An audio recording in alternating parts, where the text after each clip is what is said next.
L-ammont ta' persuni li qed jistennew MRI u CT scan jaqbżu n-numri indikati fil-Patient Charter, dokument li fih jiġbor 8 prinċipji li suppost joffru servizzi tas-saħħa li huma xirqa u siguri għall-pazjent. Ironikament, dan ġie konfermat mill-Ministru tas-Saħħa Joe Etienne Nabela wara mistoqsija parlamentari li saritlu mix-Shadow Minister Graziella Attard Previ. Fir-risposta tiegħu il-Ministru spjega li bħalissa hemm 158 il-persuna jistennew għal MRI fil-waqt li hemm 55 persuna tistenna għal CT scan.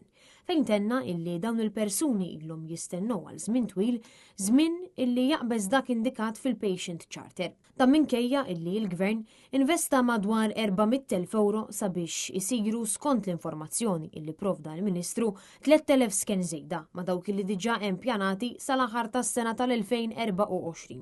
Flus li jintefqu wara li l-Gvern tajjar 400 miljun euro fid-deals tal-Vitals u Stewart. Deal iddikjarat mill-qrati Maltin għal darba darbtejn bħala fraudolenti u li ma sarraf assolutament xejn għas-settur tas-saħħa f'pajjiżna. Intant, l-Isptar Mater Dei bħalissa qed jopera 3 MRIs f'7 ijiem fil-ġimgħa, fil-waqt li f'Għawdex hemm biss MRI waħda.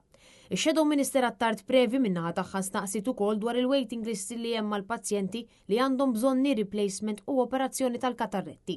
Bil-Ministru jispjega li huma aktar minn 1500 pazjent li qed jistennew sabiex issirilhom knee jew hip replacement. Apparti minn hekk hemm 367 pazjent li ilhom jistennew sabiex issirilhom l-operazzjoni tal-katarretti għal aktar ħin minn dak illi suppost jistennew.